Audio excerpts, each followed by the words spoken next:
Hi everyone, hope you're well. Today we're going to be looking at the GCSE foundation paper for the Edexcel specification, in particular June 2024. We're going to be looking at paper 1, which is the non-calculator paper. Just before we start, if you do enjoy this video, please make sure you subscribe and share this video as well. I would really appreciate it. Question 1 is a rounding question, and we're being asked to round to the nearest 1,000 here. So what we're going to do is we're essentially going to draw our line just after the 1,000 there, okay? That means that we are looking at the number to the right of that, okay? 4 rounds down, remember, 0, 1, 2, 3 and 4 round down, 5 to 9 round up. Therefore, that 4 is going to round down, so that means that we're going to get 18,000. Okay, because that 8 is going to stay the same because the 4 allows us to round down. Question 2 is a percentages question. So we're looking to change 0.3 into a percentage. Remember, to get from a decimal to a percentage, we need to multiply by 100. So in this case here, it's just going to be 0.3 multiplied by 100, which is 30% there. Question 3 is an angles question, in particular labeling what the angle is. In this case here, we have a reflex angle, and we know it's a reflex angle because it's greater than 180 degrees. Question 4 is about ranking the order of these numbers here. So all we're going to do for this is we could consider the first place value, which is going to be the tenths column. And then after that, we can consider the hundredths column. So in terms of the tenths column, we know 0.03 comes first. Then we've got 0.10 and 0.16. We know 0.10 comes before that because of the second place value column, the hundredths column. And then we know that 0.2 and then 0.21 occur shortly after. Question 5 is a calculation question, and we're looking to find the square root of 64, okay? If we're finding the square root of a number on a non-calculator paper this early into the paper, it means we're going to be looking at the square numbers. If you're unsure what the square root of 64 is straight away, go through and do 1 times 1, 2 times 2, 3 times 3, etc. And you'll work all the way up to 8 times 8, which will be 64, which means 8 is the square root of 64. Question 6, we get our first worded problem. So we know that 4 cakes are £1.30 each, and we know we've got 2 identical tins of soup. We know that we pay with a £10 note, and we get £1.80 change, and we want to know how much he pays for the tins of soup.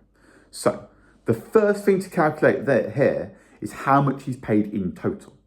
So if we know that he's paid with a £10 note and he's got £1.80 back, we know that 10 minus £1.80 is going to give us £8.20.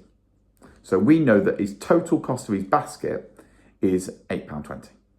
From there, we now can work out the cost of the cakes. So that's going to be his total.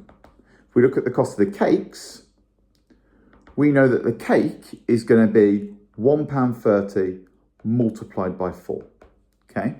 If you're unsure what that is initially, make sure that you use your column method for it. So we've got £1.30 there, 1.30. We times that by 4. 0 times 4 is 0. 4 times 3 is going to be 12. And then we know that 4 times 1 is 4, plus that 1 will be £5.20. Which means the total cost of the soup must be the total in the basket minus the amount that we spent on cake. So that's going to be £8.20 minus £5.20 there, which we know is going to be £3. If we've got 2 tins of soup, then that's going to be £3 divided by 2 because they're identical tins, which means they're split exactly in half. So we know that this 1 can of soup is going to be £3 divided by 2, which is going to be £1.50. And that will be our solution there.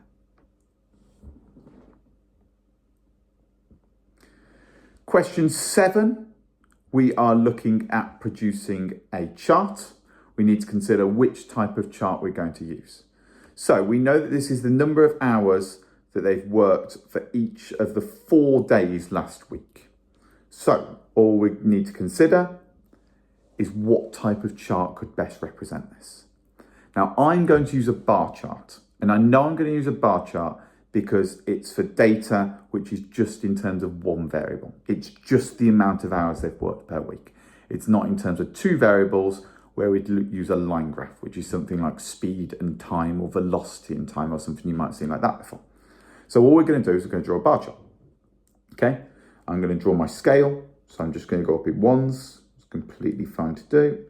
6, 7, 8, 9. And I'm going to go up to 10. I know the values go up to 9, but I'm just going to go up to 10. And then I can draw my bar charts from there. So, for example, I know Wednesday is 6 and Pavel is 7.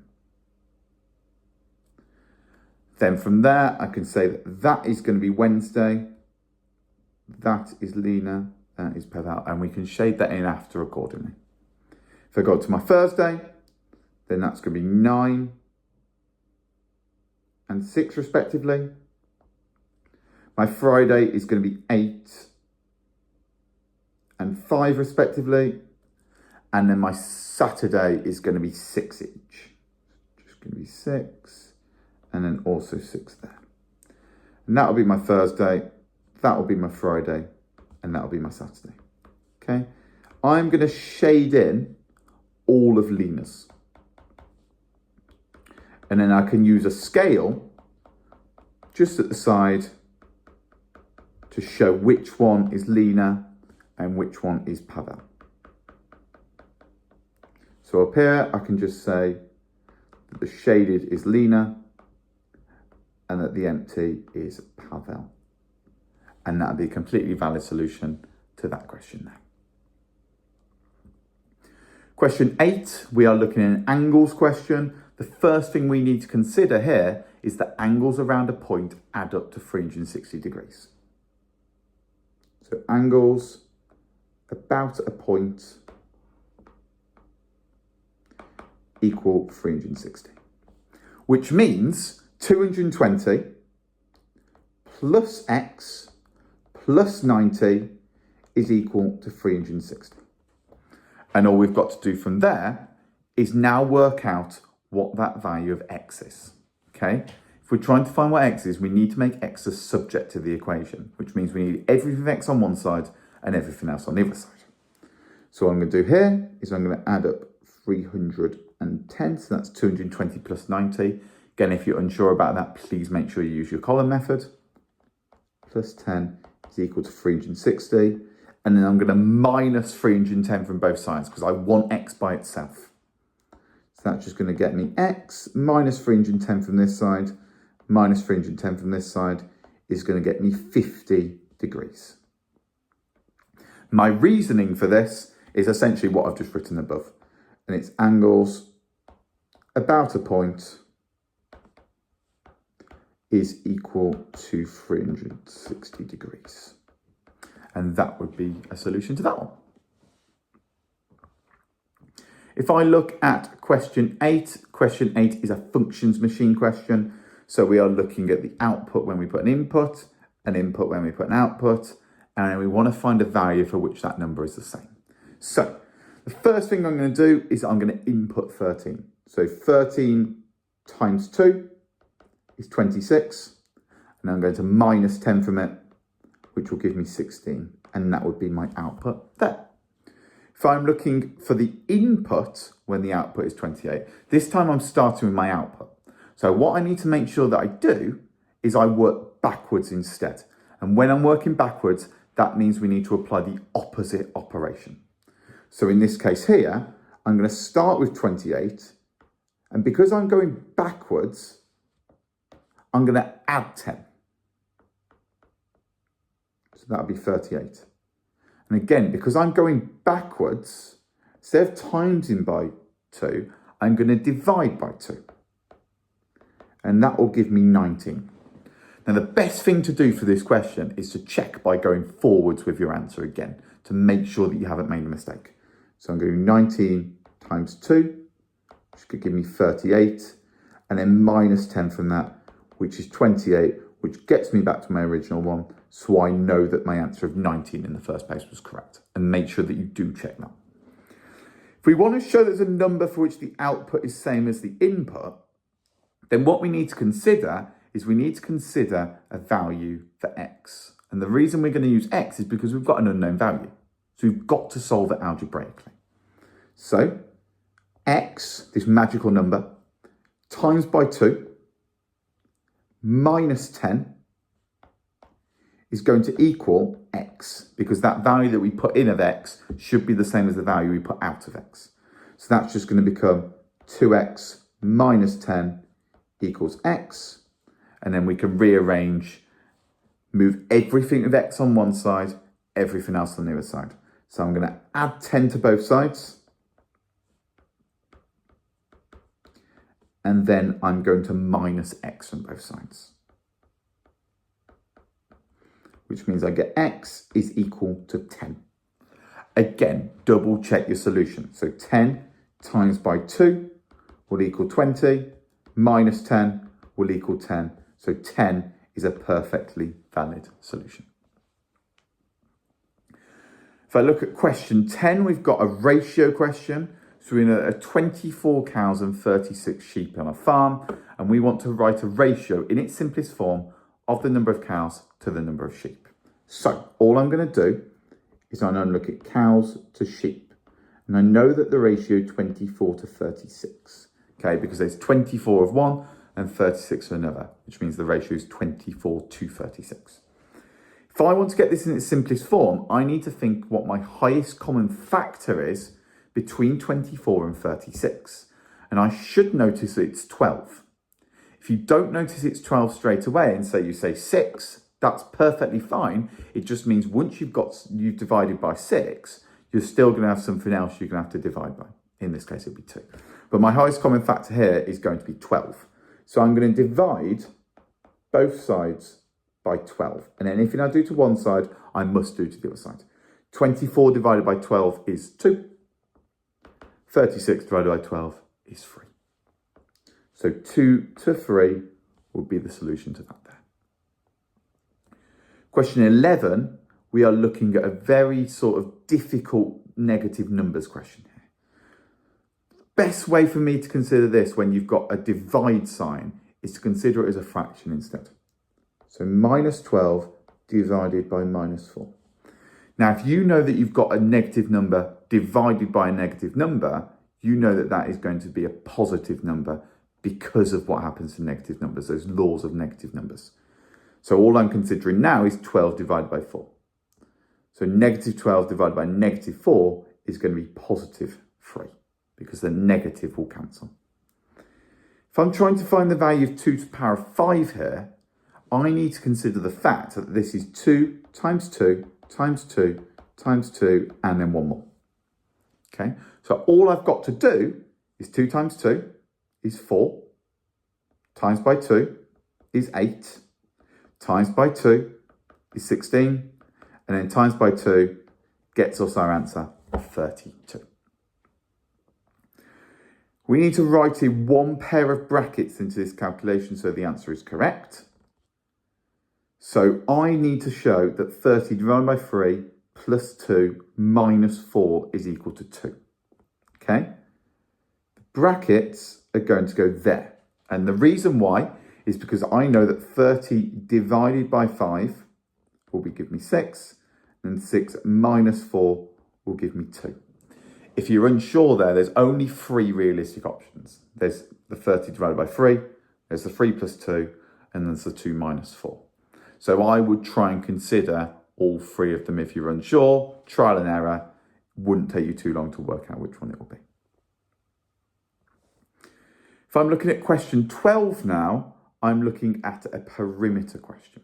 So I know the perimeter of the rectangle is a quarter of the perimeter of the triangle. And I want to work out the length of the rectangle. Remember, the perimeter of a shape is all of the sides added up. So I know for the triangle, I know the perimeter is going to be 36 plus 30 plus 14. So I know, again, I can use column method here if I'm a bit unsure of adding all three of these up. So 36 plus 30 plus 14. 3, 6, 7, 8. And that's going to give me 80. And just check whether that seems realistic as well. So I know my perimeter there is 80. If I know my rectangle has a perimeter which is a quarter of that value, I need to divide that by 4. Okay, so that's going to be 80 divided by 4, which is 20. And that is going to be the perimeter of my rectangle. Okay. If this side is 4, then this is also 4. If this side is just the length, this is also the length, which means that the rectangle is going to be 4 plus the length plus 4 plus the length. And that's going to equal 20. That means I've got 8 plus 2L is 20. And L, I need to now make the subject because I'm solving for L. So that's just going to be everything with L on one side, everything else on the other side. So that's going to be 2L equals 12 because I'm going to minus 8 from both sides. And then I need to divide by 2 on both sides to just get what L is. So I know that L is going to be 6. So the length of my rectangle is going to be 6. And again, just double check with that answer. So substitute that answer back into here and check that you get that the perimeter of that rectangle is 20. Question 13, we are now looking at a monetary question. We are going to be using some probability in here. So, there are only £10 and £20 notes in a wallet, and Ali takes a random note from that wallet. We want to write down the probability that she takes a note with a value more than £5. Well, she's only got £10 notes and £20 notes. That means the probability that she's going to get a £5 note is 1. It is certain that she's going to get a note which is bigger than a fiver. Which means my answer is just 1, because it is a certain event that that's going to happen. If we talk about the second part, we know there are only 1p and 2p coins in the bag, and the total value of the coins in the bag is 40. Okay? The total value of the 1p coins is the same as the total value of the 2p coins. Find the probability that he takes a 1p coin. So, if we know that the total value is 40, and we know the total values of both of them the same, that means half of the value has got to go towards the 1p and half of the value has got to go towards the 2p. So, total value is 40. That means that the total value of the 1p's is going to be 20. And the 2p's is also going to be 20. That means that there is 20 1p's and there is 10 2p's. Because if we've got 20p's worth of 2p's, that means there's going to be 10 of them. A probability of something is the amount you want over the total amount that you have. So if we want the probability takes a 1p coin, then we're looking for 20, the amount you want. He wants a 1p, out of 30, because there are 30 coins in total. So that's going to be 20 divided by 30, which is going to get us 2/3 as our solution. Question 14, we've now got a difficult multiplication. And if this was a calculator paper, this would be done by the time I'd stop speaking. But it's not. So instead, what we're going to do is we're going to have to use column method, but we've got to consider that we're doing it for a number which is 3 digits and 2 digits. So I'm doing 273 multiplied by 54. And the first thing I'm going to do is I'm going to multiply 273 by 0. Sorry, not by 0, by 4. Which means that's going to be 4 times 3, which is 12. 4 times 7, which is 8. Plus that one, which is 9. Remainder 2. And then 4 times 2 is 8. Plus 2 is 10. Remainder there, bring that over. Then I'm going to multiply 273 by 50. Okay? Remember, because I'm multiplying by 50, straight away, everything moves up a place value. So straight away, I'm just going to put a 0 there. And then I'm going to do 3 times 5, which is 15, so remainder 1. Then I'm going to do 5 times 7, 35, again, remainder 1. Then I'm going to do 5 times 2, which is 10, again, remainder 3 in this case. 1 there, so that's going to give me 13,650. Once I've done that, then I can add both of them together. So 2, 14, 7, 4, and then just the 1 there. And that will be your solution there. Check whether it's a logical solution as well. So for example, I would do 300 times 50 and see if I get something that's close to that value. If I've got something that's close, then my solution seems realistic. So my answer here, 14,742. Question 15, we're looking at a stem and leaf diagram. It's really, really important when you're finding the median of a stem and leaf diagram, you are really, really consistent in how you do this. We know that the median is the middle value.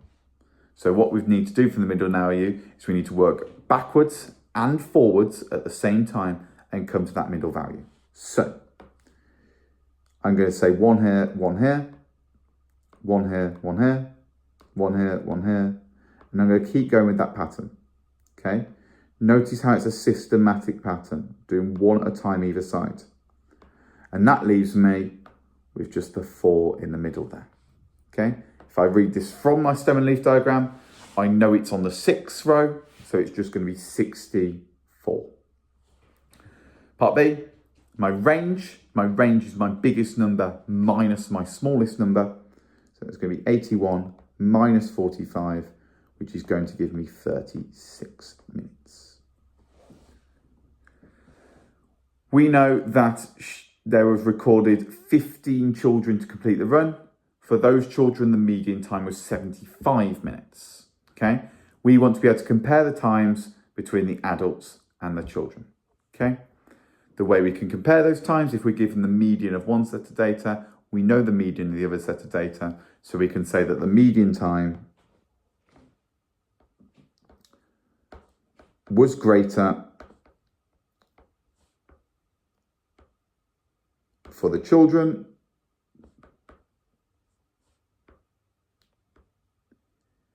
which was 75 minutes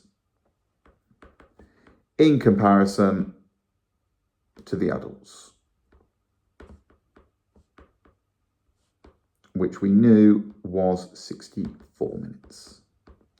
And that would be a completely valid solution to that question there. If we're looking at question 16, we are looking at a best buy question, a value for money question. So, first thing we've got to do is we've got to consider how much each is worth for the same amount of batteries. So, a pack of 4 batteries costs £1.80. So we know for 12, we need to times that by 3. We need 3 lots of that pack. So let's consider the pack of 4 first. So that's going to be 4 times 3 is 12. So we know we need to do £1.80 times by 3. If you're unsure of that, please use your column method, but that will give us £5.40. If I now do the same for the pack of 8, this time I know that I need 12 again. So I'm going to times that £3.20 by 3 over 2 to get to that value of 12, okay? Because I know I need to times by 1.5 to get there. The reason I know that is because I know that 8 times by 3 over 2 times by 1.5 is 12. So all I can do now, so I can times that £3.20 by 3 over 2, okay? The way I'd recommend you do this, times it by 3 first, and then divide by 2 after, when you don't have your calculator. And that will be £4.80 for a pack of 12. Finally, we know that our pack of 12 is £6. And we already know there's 12 of them, so we don't need to do anything about that. Now, comparing between them, we know that the pack of 8 is £4.80 for 12, and therefore that means the pack of 8 is the best value for money. And that will be our best buy there. If we're looking at question 17, this is now where we're getting into some slightly more difficult questions, particularly maybe relating to the higher paper as well, those sort of crossover questions. Question 17 is solving a linear equation question. And we know it's that because it's only got a value of x and it doesn't have any squareds, so it's just a linear equation. If we're solving a linear equation, we need to make sure we make x a subject by getting everything of x on one side and everything else on the other side. So the first thing I'm going to do is I'm going to expand the brackets. So it's going to become 8x minus 10. So I've expanded that term first, and then I've expanded that second term. And that is equal to 18. The next thing I need to do now is I need to make sure that I get everything with x on one side and everything else on the other side. The issue here is the minus 10, so I'm going to do the opposite operation to that. I'm going to add 10 to both sides. That means 8x is equal to 28.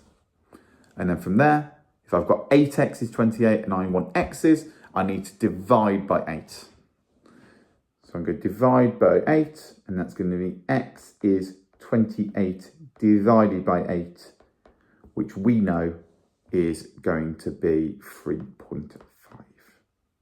And that will be my solution there. If I'm looking at question 18 is an indices question. And this isn't necessarily a calculation, this is just something you need to know. And you need to know that anything to the power of 0 is 1. So all the answer to this is just 1. And that's because 10 is to the power of 0. Question 19, we've got a transformations question, and we want to describe the single transformation that maps triangle A onto triangle B. If we've got a transformations question, we're asked to describe the transformation. Our first mark comes from stating which type of transformation it is. So in this case, we've either got a translation, we've got a reflection, a rotation, or an enlargement. Okay, we need to decide which one it is. First of all, we always check whether it's an enlargement. And it's not got bigger, it's not got smaller, so it can't be an enlargement. It's not been flipped through the negative axis, so it can't be an enlargement. Then we need to check whether it's a reflection or a rotation. And we do that by checking whether the orientation of the shape is the same or not. In this case, it is. If the orientation is the same and the size is the same, it must be a translation, which means it's just been moved. Okay? In order to check what that translation is, we need to pick a point which is the same on both of them. So I'm going to pick this bottom one here. And all we're going to do is we're going to count how many times across it goes and how many it goes down. So it's just going to be 1, 2, 3, 4, 5. 1, 2, 3, 4. So that is going to be a translation. That's your first mark for stating it's a translation. And it's going to be by the vector 5 across and 4 down. Remember that top of that vector represents along the corridor, and then up or down the stairs is my second part of my vector. In this case, I'm going down the stairs, which means I've got a negative value for it. Question 20 is an arithmetic sequences question. Now remember, an arithmetic sequence is a sequence that goes up by the same amount every single time. So what I need to do is I need to find something called the common difference between each term, which is effectively just what I add or subtract to get between each term. So here, I'm just going to add 4 each time. Once I've done that, I now know that my coefficient, my number in front of n in the nth term, is 4n. And all I've got left to find is find this plus c term here, effectively. Now, my plus c term is going to be found by finding what I call the 0th term of the sequence. So if this is my first term, this is my second term, etc. My 0th term is going to be the term before that. Now, similar to my function machines, if I'm working backwards, I need to do the opposite.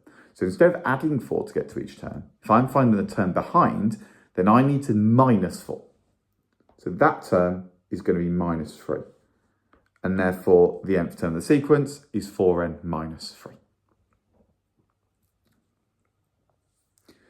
Question 21 is a mixed numbers question, and we're looking to subtract the mixed numbers.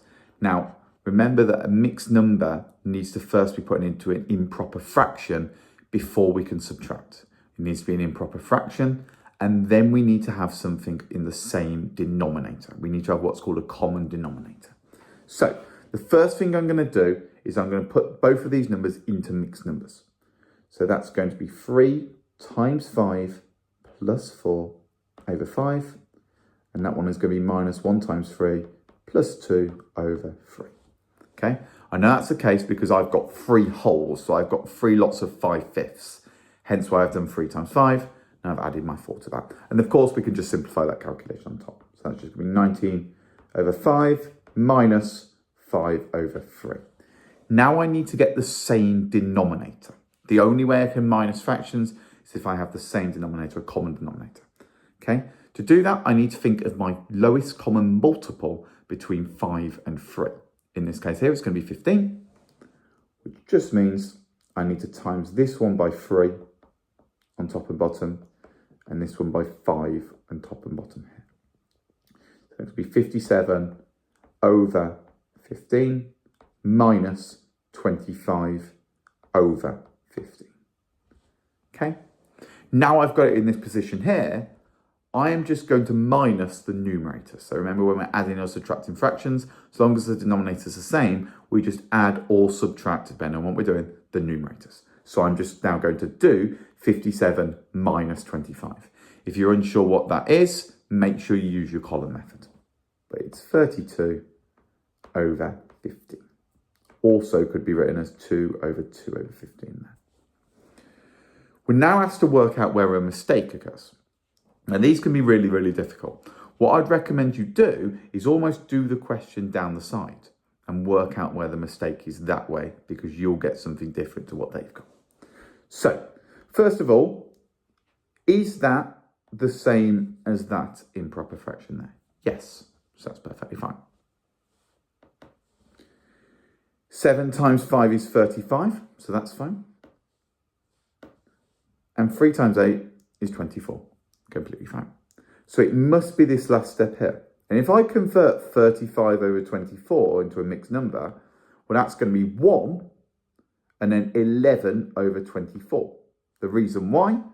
Well, that's going to be 24 over 24 plus 11 over 24, which will get me 35 over 24. So by splitting it up like that, we can see that we've got a different mixed number, and therefore we can say, well, 35 over 24 is equal to 1 and 11 over 24, not 1 and 9 over 24 there. Question 22 is an area question. Now, this is an area of a shape, which is what we call a compound shape. So, all we're going to do is I'm going to consider 2 different areas here. Okay, I'm going to cut my shape in half, not necessarily in half, into 2. And the reason I'm going to do that is so that I can calculate one shape and then the other shape, and then I can add both of those areas together. So that's going to be area 1, and that's going to be area 2. So I know that area 1 is 8 multiplied by 6. So that'll be nice and easy. Area 1 is just going to be 8 times by 6, which is going to be 48. Area 2 is going to be a little bit harder to calculate because we don't know the width of it here. But we know the width of this length here is 10, and we know the width of this length here is 6. So if we've got 10 and we've got 6, that means that 6 plus something must equal that 10. So we know that that length is 4. Once we know that's 4, the area is just going to be the length times the width, which is going to be 20. If we want the total area, then that's just going to be 48 plus 20, which is going to be 68. Now we know that he's going to cover the floor and he's got 3 tins of paint. And each tin of paint has 2.5 litres. So we need to work out how much paint he has in total. So if he's got 3 of them, and each one's 2.5 litres, then that means he's got 7.5 litres of paint. If he knows 1 litre of paint is going to cover 10 metres squared of the floor, well, that means that 7.5 times 10 is going to cover 75 metres squared of the floor. 75 metres squared is more than enough to cover our 68 metres squared, which means 75 is greater than 68 and therefore does have enough paint to cover the floor.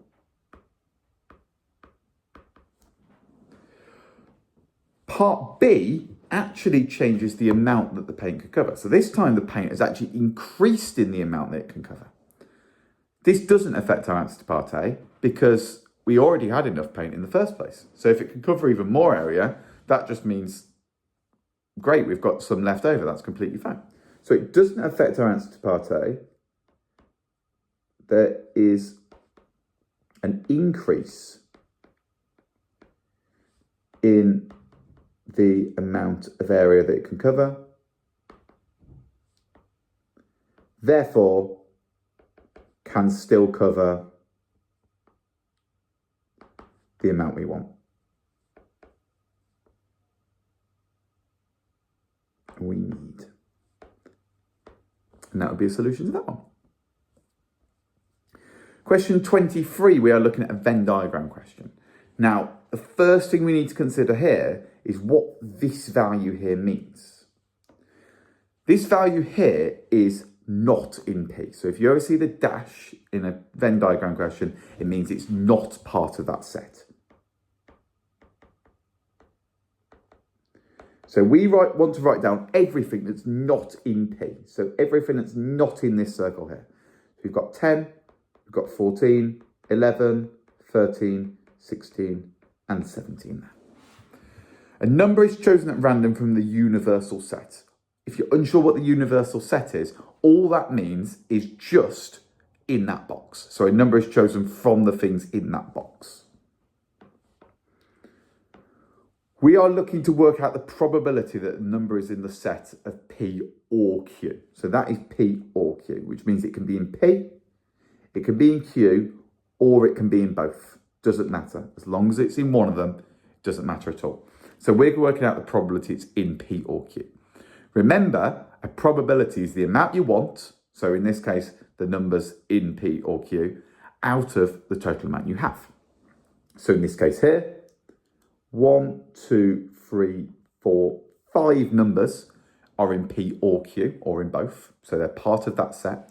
So we've got 5 numbers in that set out of a total 9 numbers. Amount you want over the total amount you have. So that's 5 out of 9. Question 24, we have a rounding estimation question.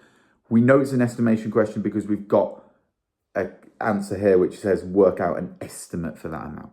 Now, when we do an estimation question, it's really, really important that we round to that significance prior. So the first thing I'm going to say here is my distance is about 500, okay? Now, if we know that she pays 0.81 euros for every 10 kilometres she drives, that means that she's paying for every 10 kilometres, which means we need to do 500 divided by 10, which means she's going to pay 50 times, okay? Again, it's an estimation question, so we want to round that value of 0.81, and we're going to round it down to 0.8. So it's 0.8 euros roughly for each one, and she's got to pay that 50 times because she's paying every 10 kilometres, which means she's going to pay 40 euros. Is our answer an underestimate or an overestimate? Well, for both of those numbers there, we've rounded down. So we've said that she's driven less distance and it actually costs less than it should do. Therefore, it's going to be an underestimate because we've rounded down for those values every single time. So it's an underestimate and we have rounded down for the distance and the cost.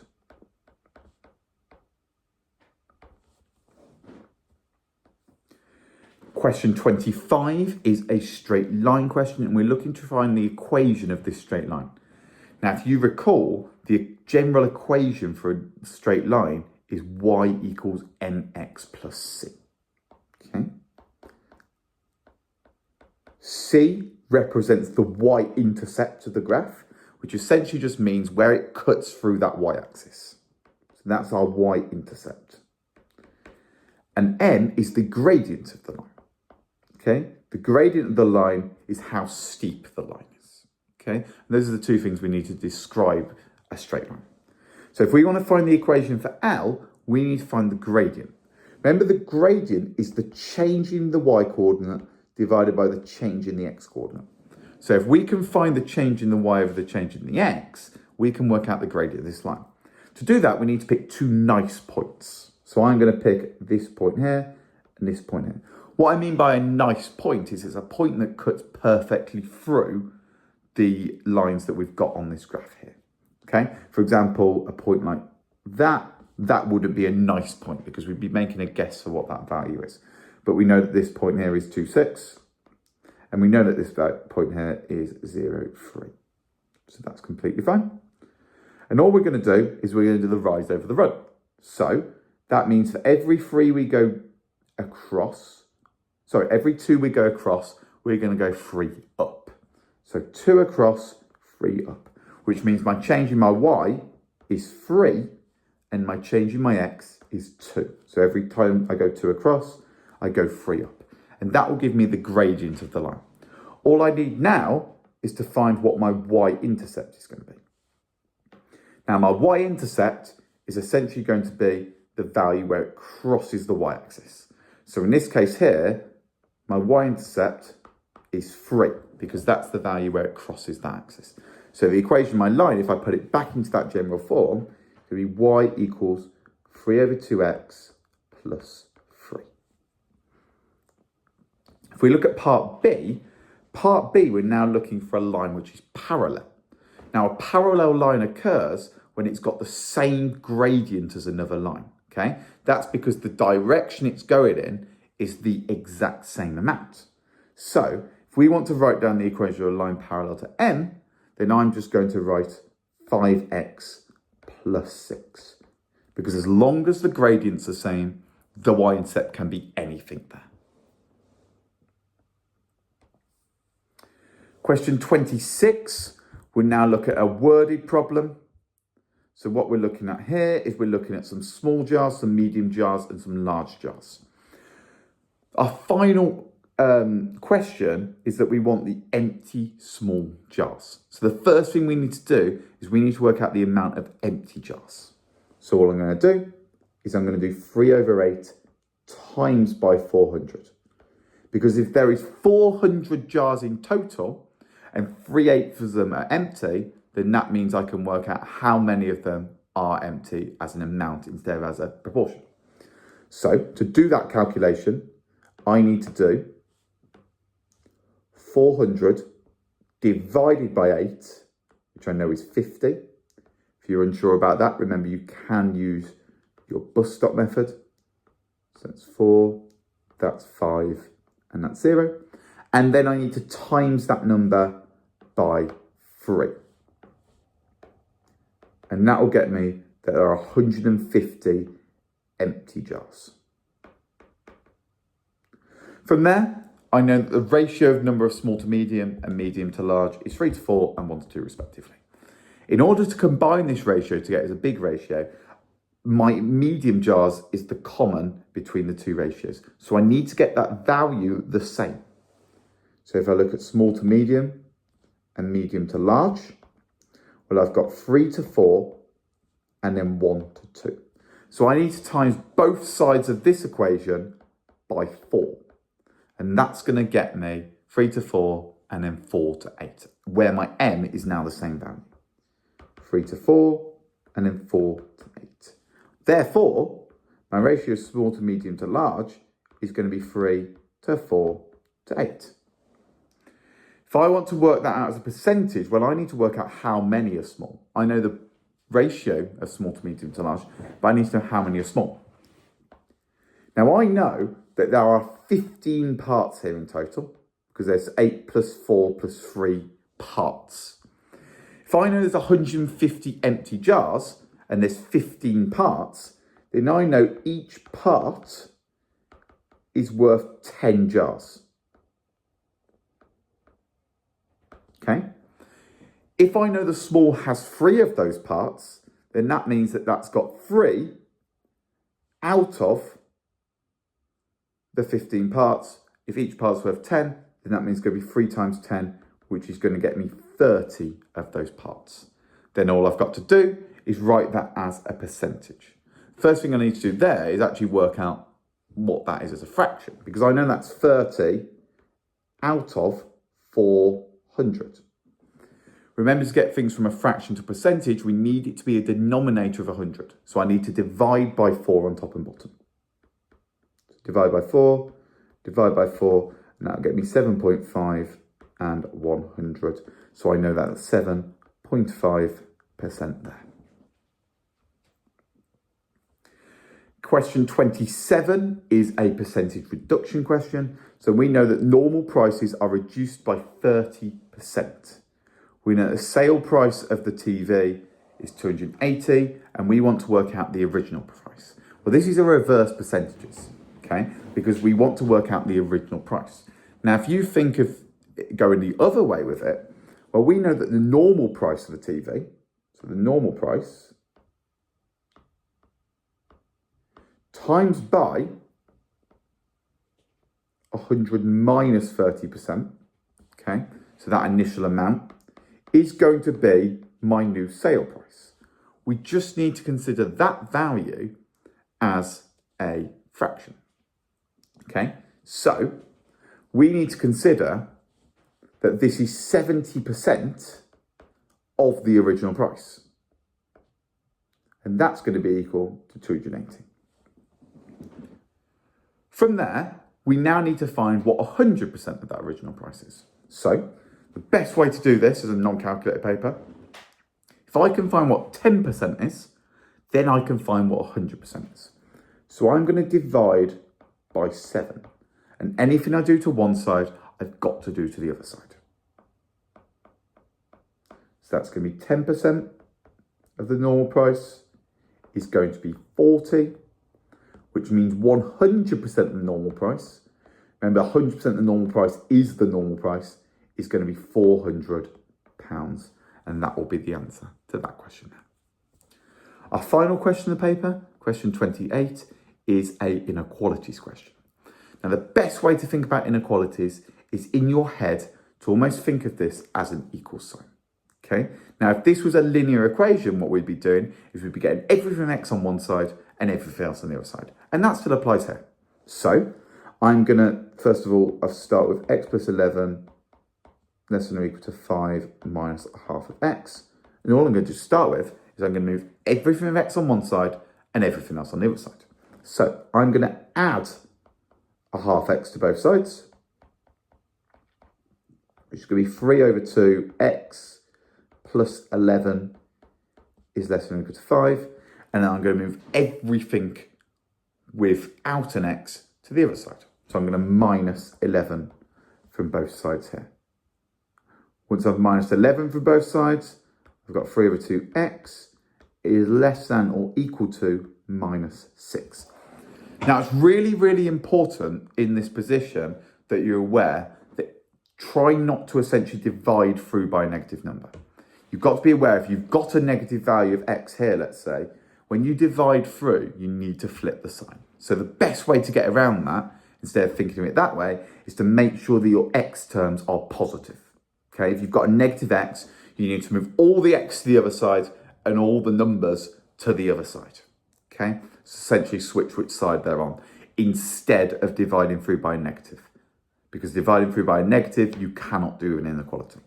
Okay, we're in a position where we don't have that. So we're going to times both sides by 2. So that 3x is less than or equal to minus 12. And I'm going to divide by 3 to get the fact that x is going to be less than or equal to minus 4. And that will be my solution to that question there. And that comes to the end of the paper. If you did enjoy, you did find it useful, please make sure you like, subscribe and share. Like I said at the start, I'd really, really appreciate it. And I will see you on the next one.